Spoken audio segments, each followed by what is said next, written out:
Well, I decided to do another update because now oh, my wire's not long enough. Right, on the table over there there's a load of batteries. Oh, let me find the extension, hang on. My wire won't reach. Right, as I was saying, oh, my mic's over there, you might not be able to hear me too good. Oh god, there's always so much. Let's see. Right. As I was saying, I had a lot of success with my other one, so I'm making another one, right? Another. Now this is what I didn't get a chance to show you before because it was all built. But hang on. Basically, I'm doing another one because I got some more batteries, another 15 battery packs. Oh god, sorry, this microphone's not extendable really. Stick it there, hopefully you can hear me. I've got some more battery packs. I've got 15 actually, there's 2 over there. And I've already taken a load of them out. And these are the ones which don't need charging, they've still got power in. And that's a big pack there. Batteries, I've been marking them, writing on them what they are. And I've got a whole bunch of cells I've got on test at the moment. I'm charging them up manually. There's about 4 packs there. I'm charging them up to make sure that they're okay, and then I'm going to let them stand for a few days and make sure the voltage on all the cells is maintained. Anyway, like I said before, this is basically the same. I'm moving the microphone out of the way. I'm building this basically the same as I did the other one, but I am going to be making some improvements. I'm just checking all my junk out because I've got my ruler in there. Here's my steel plates. Now I've got a steel plate ready. I've got to punch the holes and drill some holes for the diodes and any transistors I want to put in. But these plates go between, like a brace, partitions. I've got insulation foam. Now look, there's the insulation foam down there, insulation foam up there, because I might use the plates live, you know, so there has to be a good gap. And once these are positioned properly, once they're positioned properly in the tin, whoops, hang on a minute, nearly lost one of my plates. I'm just going to put them in just to show you. Once I've got all the partitions in, well, they're obviously not glued at the moment, I'm just showing you how they go. Once I've got all my partitions in the tin, and if they want to stay where they are for now because they're not fixed, but you get the idea. There's going to be 3 partitions and the cells going in each separate partition, and they also act as braces so they make the tin a lot stronger. Now what I actually do is I put resin down the seam. Once I've got, I'm going to put an insulation material down the side so that it's a nice tight fit, and then I run fiberglass resin or isopon resin down the seam to join it so that it can't move and it can't actually short against the tin, because I'm not going to use the tin as an earthing point. I don't want to do that in case that one of the batteries accidentally touches the tin, and we could have a nasty short circuit. So rather than that happening, I'm keeping the tin isolated, but these plates have got to be insulated so that I can mount transistors or diodes on the plates and use them as a heat sink. Anyway, there's 3 of those plates. There's the other one. I've marked them off. Anyway, this is, as I said, it's the next one, and this is another biscuit tin. Got it from family, and I've got to. I'm not going to rush it. Oh, it might take me a week or 2. Who knows? I don't know. I'm not in a hurry. But yeah, foam in the bottom. That's to insulate against the battery terminals. and the batteries will literally sit on that foam surface. And oops. Anyway, I've only just started this actually. Now later on I'll show you how I crack open the battery packs, because that can be very risky, and so I'm going to stop for now.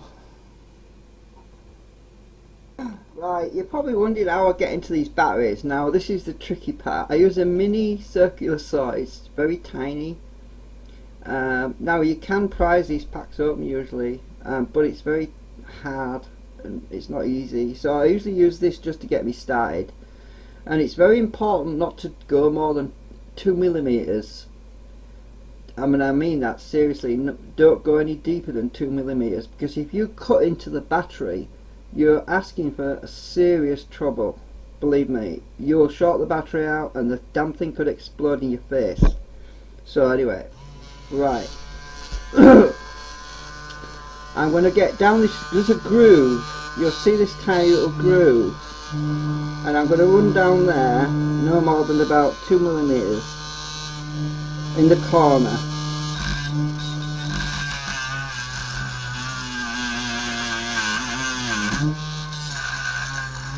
And I'm not going to talk while I'm doing this because I don't want to make any mistakes.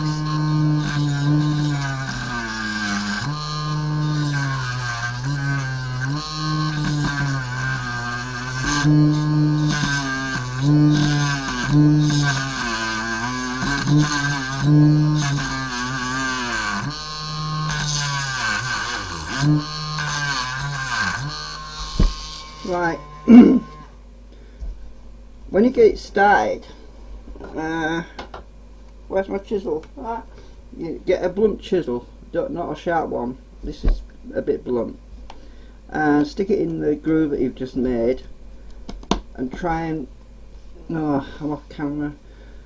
Try and prise up the corner. And this is tricky.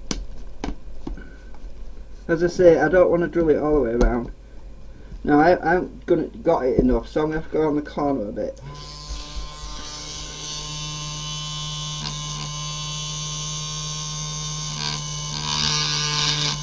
No, I'm up against that lip. Haha.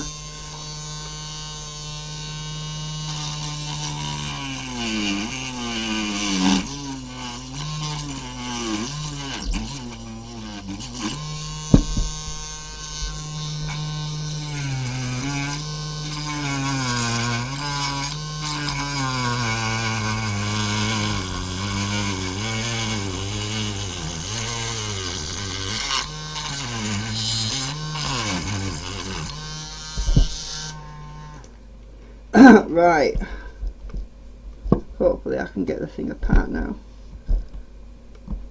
and just get the chisel wedged in and prise it apart.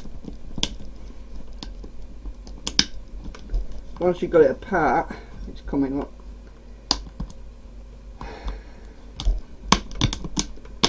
It should crack open by itself once you get further along. And this is why these batteries can be quite a pain, and once you get it opened. Right, it's coming now. Just get your hands and oops, pull it. I'm not very strong, you know. You can probably do a better job than me. Once you've got it started, you see the batteries inside, and I'll move it along so you can see. And the cover, pull it. I've got it, right. As I say, you don't need to drill all the way around. Now, this is interesting. These battery packs, they've got dummies in sometimes. Aren't they sneaky? Yes, they put a black plastic dummy battery in there. And you think you've got loads of batteries when there's only 6 in here. 1, 2, 3, 4, 5, 6. Oh! Isn't that cheap? Now here's some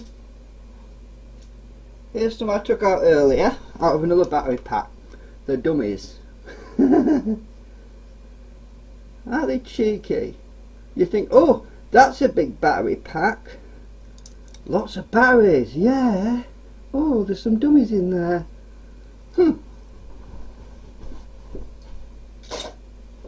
So you don't always get what you pay for, do you? And it looks like a big battery pack. Now this is the part that's always a bit tricky, because there's thermal fuses in here. These are thermal fuses. What this is, oh, I like these. If you get one of these, you're lucky, because I'll tell you what this is. This is a momentary thermal fuse, which means that it cuts out when it overheats, and it also re-engages when it cools down.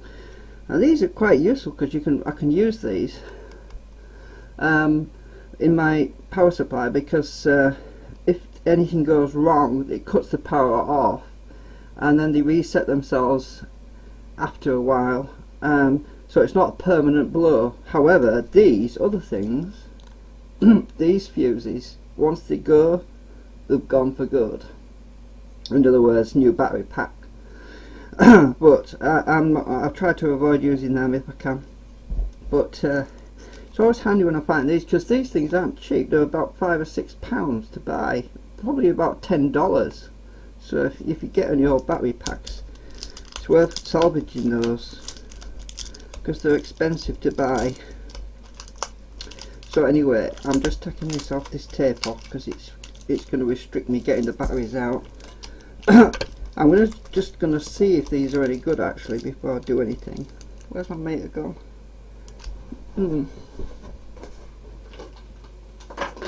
Bear in mind that all these batteries read dead to me. They read dead when I measured them on the outside through the socket here. The socket, apparently they were dead, but that's not necessarily true. So I'm going to put my meter on. I'm going to do a test for continuity over these fuses. I'm going to test this fuse first, just to make sure. Well, that fuse works. And does this one work? Yeah. So it's something else. It'd be the microprocessor that's made it appear that the battery pack's dead, when in actual fact there's probably power in it. And I'm gonna, sorry, my camera's a bit close, it's hard to get it on. Can't really show you everything. See if I can move my camera a bit. The whole lot will fall over if I'm not careful. Right, I'm going to put the batteries on top. We should get about 11.1 volts maximum, if these batteries are any good. Negatives at this end. So I'm going to find the terminal for the negative pole. Positives at this end. Yes, they're very low. It's upside down, sorry. They're reading 4.93 volts, and so they do want charging up, and we'll have to check all of the cells to determine if they're any good. Anyway, I'm going to stop the video because they get pretty big pretty fast. Right, sorry. Right, here we go. I'm going to try and get these batteries out. Now, this is the funny part. What I've got is a little plastic tool. I don't use metal. It's plastic. It's nylon actually. It's an adjustment thing. Now I use this simply because that way I won't short the batteries out when I'm prizing them out. And I'll stick them in at one end, and prise them up. It's usually best to do it on the ends actually. It's always fiddly because they'll be glued in, or double-sided tape, and it's just getting them started really. As I say, I'm using I'm off camera again.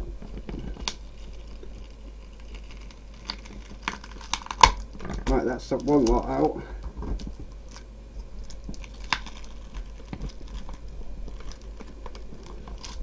Oops, very springy. Right, here we go. Got them. They've all come out now. That's the empty container box. Now I'll turn them over. Circuit board, which is the control management system for the computer. Well, I'm not going to use that. Well, it's for a computer, and then my battery pack is not going to be using on a computer, so it's really kind of pointless. It'll do a lot of things I don't want. Now I'm just peeling the circuit board back from the batteries a bit, and I'll take the dummies out. Well, actually, I'll leave them in for now. Now you see all the wires at the back. Now it depends, they're all different actually. They're all different, these packs. Each one's got its own little idiosyncrasies, whatever. But yeah, I could unsolder these, but I'm not going to waste energy by using my soldering iron at the moment. I am going to cut the positive supply first, if I can get to it. However, if I can't get to it, I'm going to have to use my soldering iron. But what I usually do is where's my scissors gone? I have some little scissors. There they are.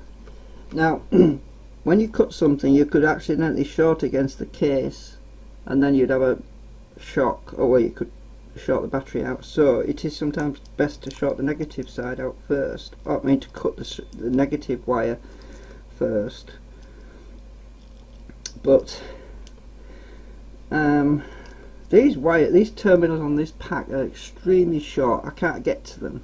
I can't really get any room, so I'm actually going to have to put my soldering iron on and unsolder them, because they're just the contacts just appear to be so short that if I was to try and cut that, I'm going to more likely short something out, and I don't want to risk that. So I'm just going to put my iron on. So I'm going to stop for a bit. Right, I'm going to use my solder pump. Basically it sucks the solder out once I've melted it down.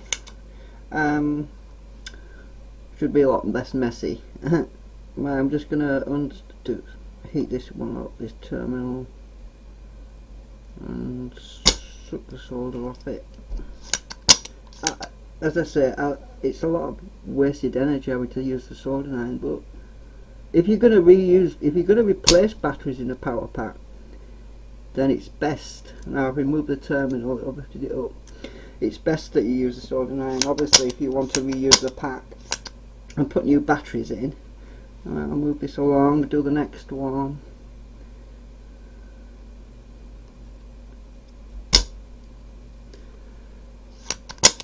And besides, I've run out of solder, so I can recycle the solder. I need to lift that terminal up now. It's a very short one, but very hard to get to when I like this.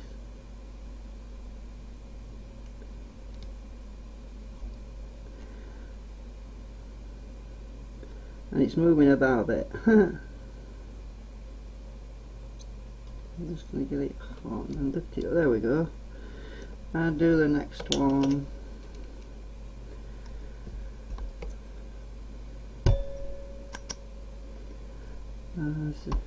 This one. I'm going to do this big negative. This is the negative one. Get the solder out. I'm going to have to go right by the camera here because it's awkward.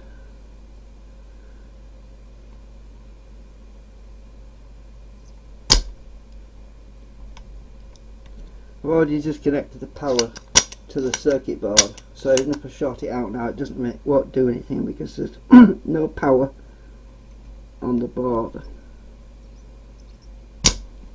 But there's a little bit of solder that's dropped on that microchip there. Still, I'm not going to bother. I'm not using this board. I don't want it. I'm just recycling the batteries. Right. Okay, got the other terminal off. The board's loose now. While I'm at it, I might as well unsolder the wire there. And the thermistor on the other, there's a thermistor on the other side, temperature. It's to monitor the temperature of the batteries.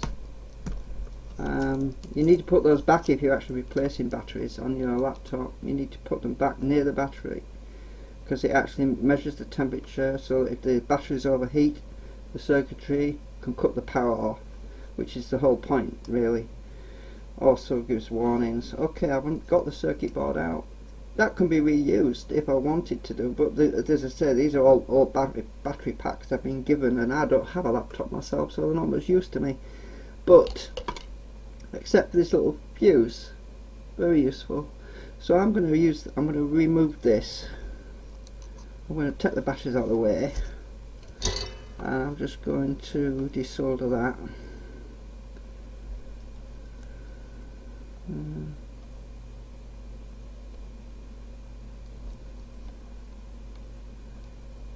I haven't got much money at the moment, so I'm having to recycle a lot of stuff.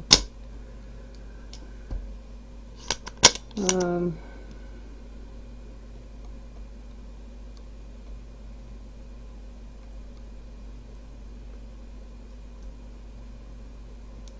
think it's melted. Yep.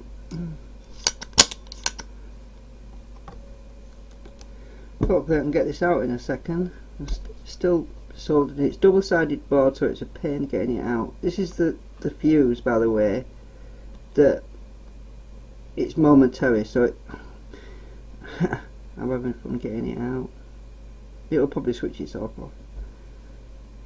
The switch, the thermal fuse, it'll probably be triggered by this soldering iron. Now, there's something I need to tell you about permanent fuses. You can't unsolder them very easily without completely destroying them. I mean, once they fuse for good. And I'll show you a little trick you can do with that. And if you wanted to recycle or solder in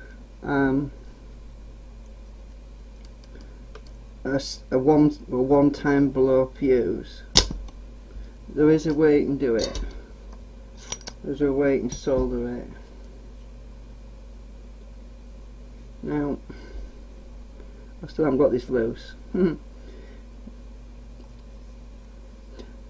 it's on the battery pack here. I'm just going to show you how to do it. Now, if you wanted to unsolder one of these fuses, and as I say, once they overheat, they fuse forever. You can't repair them. So what you do is you use a heatsink on the wire. You put tweezers around the wire, and then you unsolder the terminal at the other end. You use the solder on the terminal while you're holding the tweezers on the wire near the fuse, so you don't cause it to blow, but you've got to be very quick. You don't want the heat to go all the way down to the fuse, because it will blow it forever. And it'd be no good to you, will it?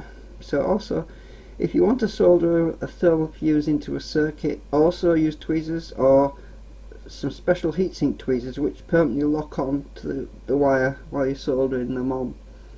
Or, better still, if you're very slow, a bit like me kind of, what you can do is use a pair of pliers. I can't see my pliers actually. Oh, I can't see them. Oh yeah, yeah. Pliers are a much better heat sink, but it'll take a lot more soldering. Now, if I was to stick these pliers on, I would feel quite competent about unsoldering this terminal. But however, I don't think it's soldered, I think it's welded. I need some flux on my soldering iron, that's what I need. Maybe it is going to come off. I think it's welded on. Not with solder, with something else. Anyway, as I say, that's probably the only way, that is the only way you can actually solder these single blow fuses, is to heat sink the wire so that the heat doesn't go to the fuse itself. Otherwise you're just wasting your time. Anyway, I've got the battery pack out. I'll put it back in the box, by the way, because it kept picking bits up off here, and now it's stuck and I've got to pull it out again. I'll put it back in there temporarily. Actually, it doesn't matter, I can leave it in there for now. I just want, actually I'll leave it in there for now because it kept picking all the crumbs off my table, all the bits of solar and everything else. So I'm just going to leave it in and then stick some crocodile clips on this battery and charge it up and see if it's any good. The insulation, it's got insulation caps on the end. That's this stuff, this gunk. Now that's good, but not much good when you're trying to test the batteries. I'm just gonna also sniff them, see if they've got any lithium leaking out, and they do pong a bit. So there's a good chance that if the battery cells are all flat, there's a good chance that they're not much good. You know, if they've been flat for too long. I'm gonna test them anyway, but anyway, I'm going to stop the video for now because it's getting too big. I'll show you any more updates later. Bye. Hi. Well, okay. I just wanted to show you something else. I was just doing this. You know, my existing solar charger. Well, the sun's gone in at the moment. I got this little thing off eBay. I'm going to show you it. It's tiny. It's an LED light and multiple LED light, and it runs on 12 volts, so it's perfect for the solar power. For example, if we have a power cut and all you have to do is run this, and it uses 50 milliamps, which is about well, there's 1,000 milliamps in 1 amp, and it's basically about 5 watts, I believe. Right, I'm just going to plug it in and show you. I mean, bear in mind it's daytime, so it's going to be quite bright. I'm just going to plug it in. There's a little socket here. I've got this little socket. It's where you can plug it in. It's just like a lamp socket, but it's only 12 volt. Right. So I can't see what I'm doing at the moment. Right. Oh. Right. Right. You see how bright that is. Right. I plugged it in and I've looked around. Can't really see because I've got my curtains open. I'll shut the curtains a bit. Oh, my wire's come out. Hang on a minute. Sorry about that. Right, it's like a spotlight, but I'll just unplug it. I'll pull the camera back a bit. It is actually quite bright. It makes a big difference. I'll point it on my curtain. Plug it in so it's the other way around. There we go. So let's point it on the curtains. So you can see it's actually quite bright. Great for caravans, I suppose, or power cuts. And so anyway, I just thought I'd show you that little gizmo, and it's a tiny little thing. You can get them on eBay. It's loads of the high brightness LEDs, very powerful. I actually got it from Hong Kong.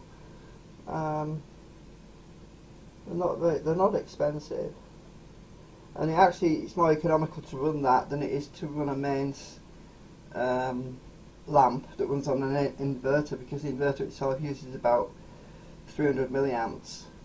Well, before you even plugged anything in standby. So. And because that's using about 50 milliamps, it's actually more economical to run that directly from the 12 volt batteries than it is to run it off an inverter. But the inverter is great for running things like computers and things which have to run on mains. Okay, well, I'll stop this video for now. I haven't got much else to show you at the moment.